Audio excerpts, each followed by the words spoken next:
Happy Saturday, everybody. Welcome in for another episode of the Lions Grid. Of course, with today being Saturday, it is time for our NFL Pick'em and Game of the Weeks segment. So that's where we're going to start, Joe.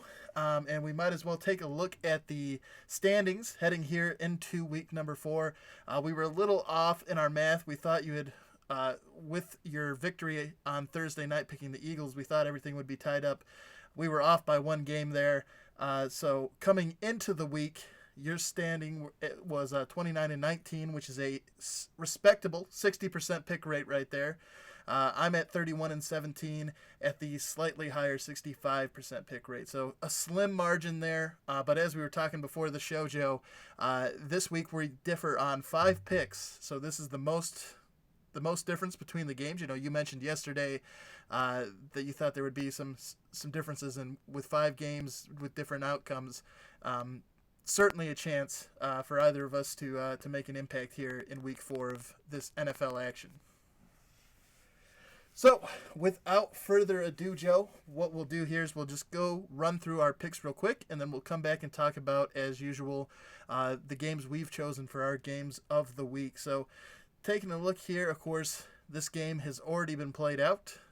You chose the Philadelphia Eagles. I went with the Packers. Eagles won that game 34-27, point to you. First game of Sunday. And we'll be seeing this game again because this is your game of the week pick, Joe. Washington at New York. You're going with the Redskins. I'm going with the Giants. Both of us going with the Chiefs, who will be playing at Detroit. Both of us going with the Falcons, who will be hosting the Titans. Both of us going with the Ravens, who will be hosting the Browns. In the matchup where Oakland will be traveling to Indy, you're going with the Raiders. I'm going with the Colts. Both going with the Patriots on the road at Buffalo. Both going with the Texans at home against the Panthers. No surprise that we're both going with the Chargers on the road in Miami. And then for the 4 o'clock games, the first matchup we have is the Tampa Bay Buccaneers and the Los Angeles Rams, and we're both going with the Rams at home in that game. Both going with Seattle on the road at Arizona. We're split here. You're going with the Vikings on the road. I'm going with the Bears at home. And then the last of the 4 o'clock games on Sunday, we're split once again. You're going with the road team, the Jacksonville Jaguars. I'm going with the home team, the Denver Broncos. For Sunday Night Football, we're both going with the Cowboys on the road against the Saints. And then for Monday Night Football, we're both going with the Steelers at home against Cincinnati. And of course, the 2 teams not featured there are the 49ers and the Jets. They are both on a bye this week, so kicking off the NFL byes with the Niners and the Jets. So, Joe, why don't we just come back here real quick and we'll take a look at your pick for Game of the Week. Of course, as mentioned, we have Washington traveling to New York with the Redskins playing the Giants. Why don't you tell us a little bit what's got you interested in this matchup between 2 NFC East opponents?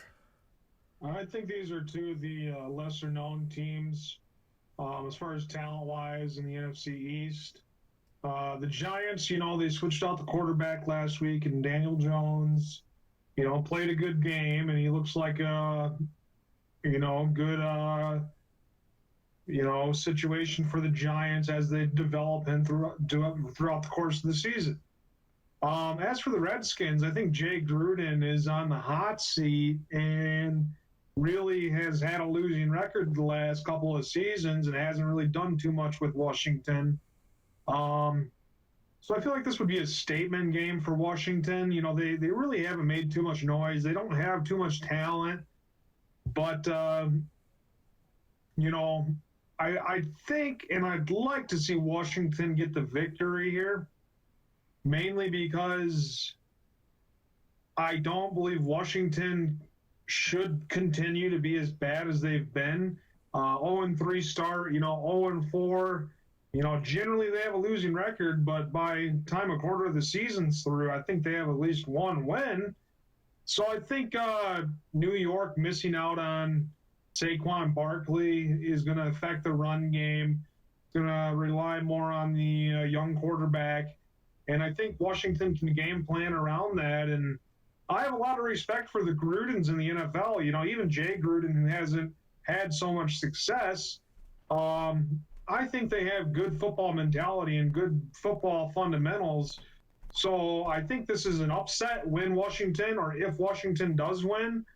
But I think it's going to be a very competitive football game. Philly's 2-2, Dallas is 3-0. I think these two teams don't want to be so far behind the division leader.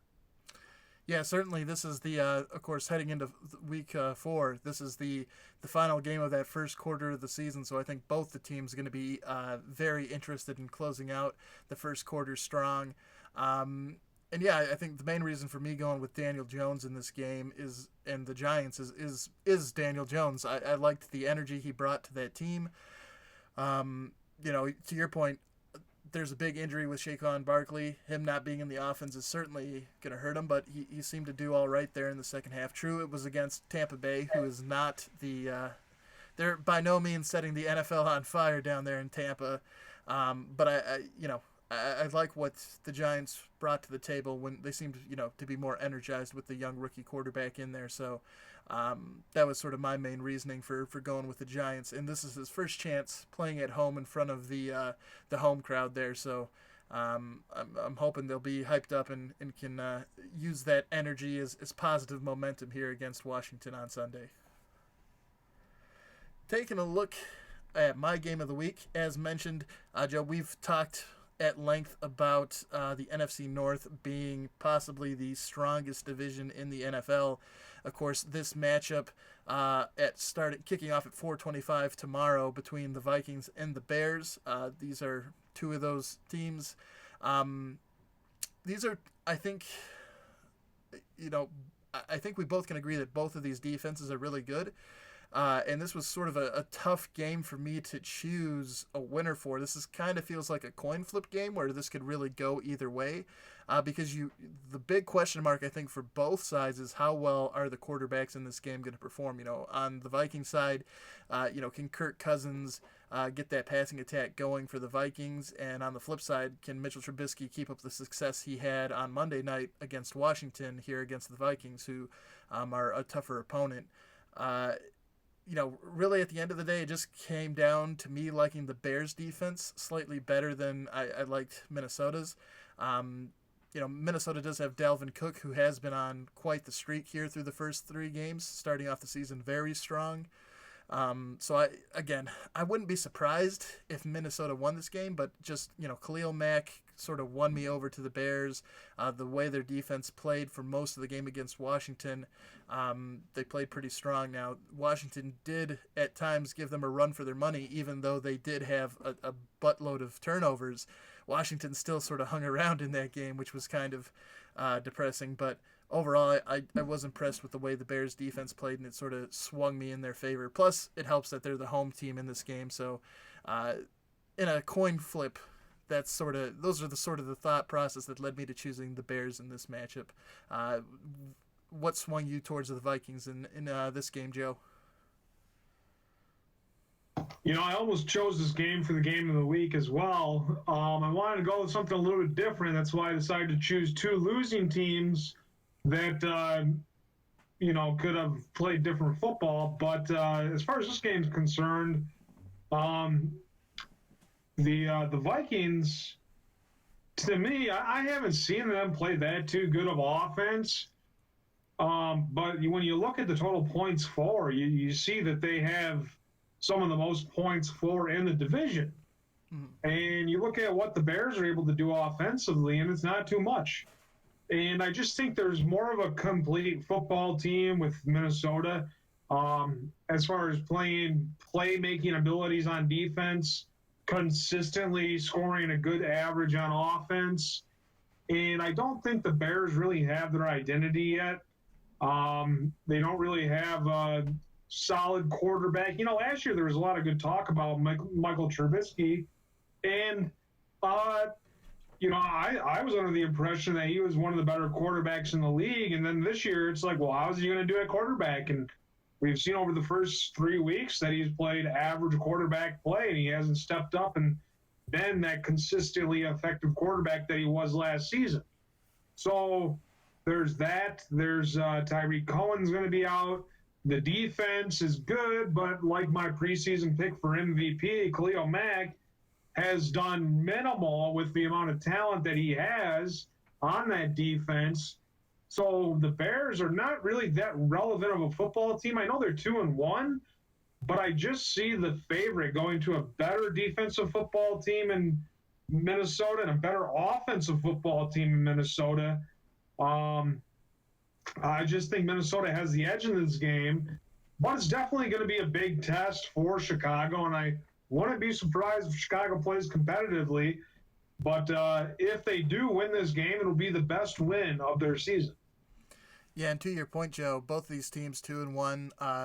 In terms of points for the Vikings, have scored 78 points so far this season to the Bears 50. So that's a 28-point difference, which is more than half of the amount of points that the Bears have scored on the season. So they're almost 50% more efficient on offense, the Vikings are, than the Bears. And then looking at their points against, the Vikings have given up only 47 points on the season, but the Bears have only given up 39 points. So defense is very strong, but certainly if you're doing, I think you could put a check in both defenses.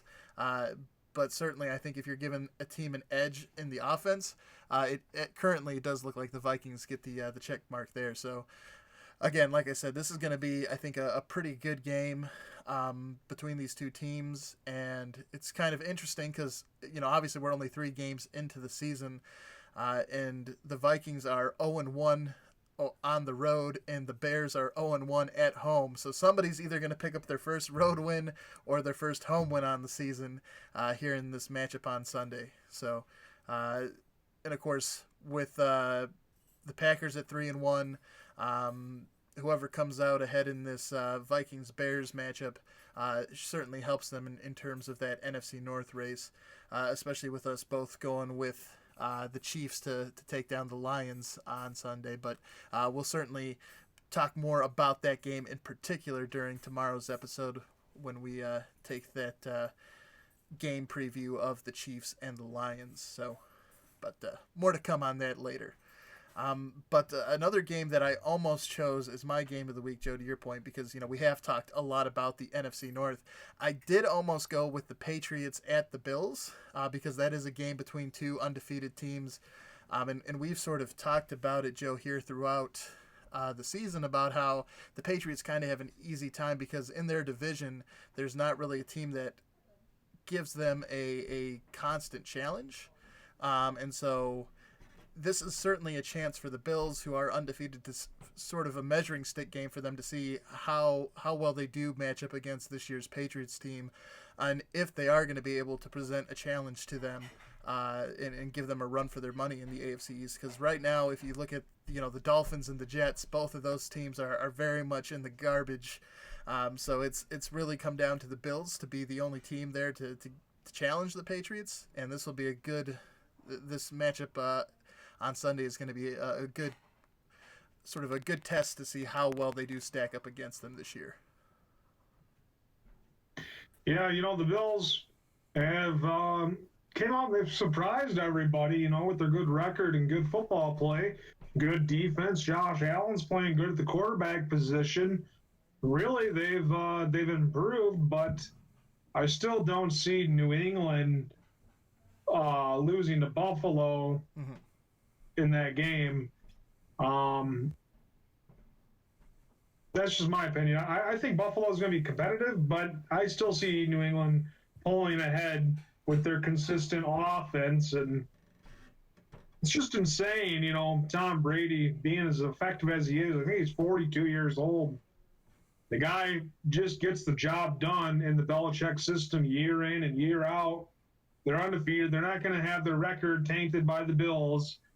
And you just think that, since they lost Antonio Brown, are they going to be as talented in seeking that Super Bowl victory again this year? I just don't think that they're going to be able to to do it again this year.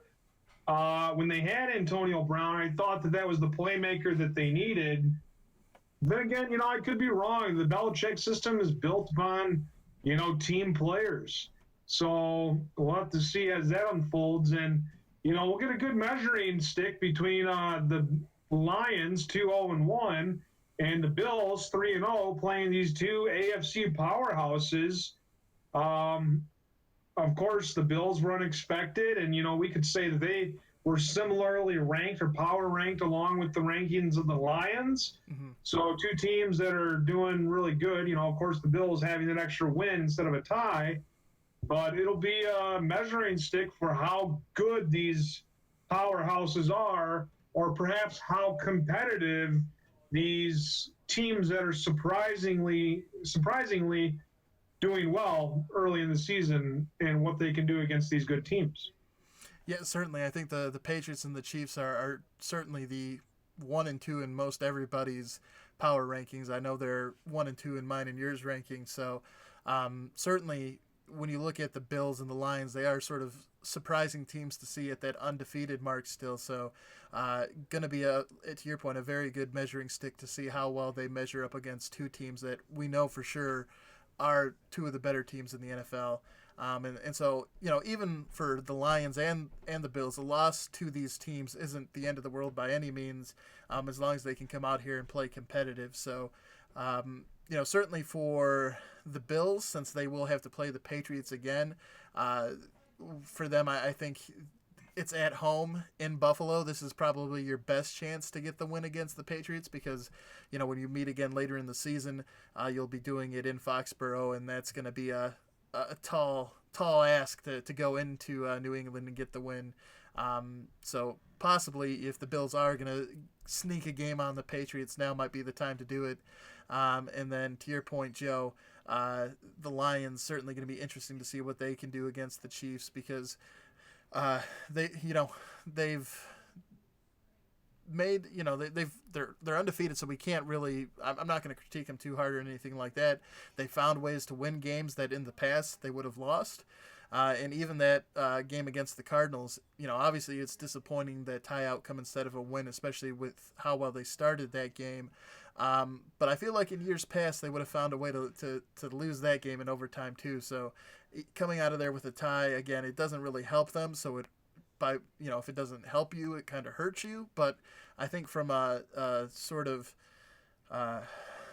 mental standpoint, it helps out because usually the Lions teams of old, like I said, I think they would have found a way to lose that game in overtime. So getting out of that with a tie, even though they should have gotten out with a win, at least does something there because it kind of helps avoid that same old Lions curse where in the past I think they certainly would have found a way to leave Arizona with a loss instead of a tie. So going to be interesting to see what happens when they play the number 2 rated team in the NFL currently.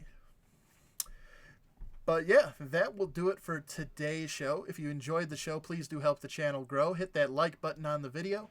If you haven't done so yet, please consider subscribing to the channel as well. We're making great progress towards our goal of reaching 100 subscribers. But if you haven't done so, subscribing is really the best way to help support us, and we really do appreciate your help in that regard. As I mentioned, we will be back again tomorrow to do our pregame episode where we'll look at the Chiefs and Lions matchup.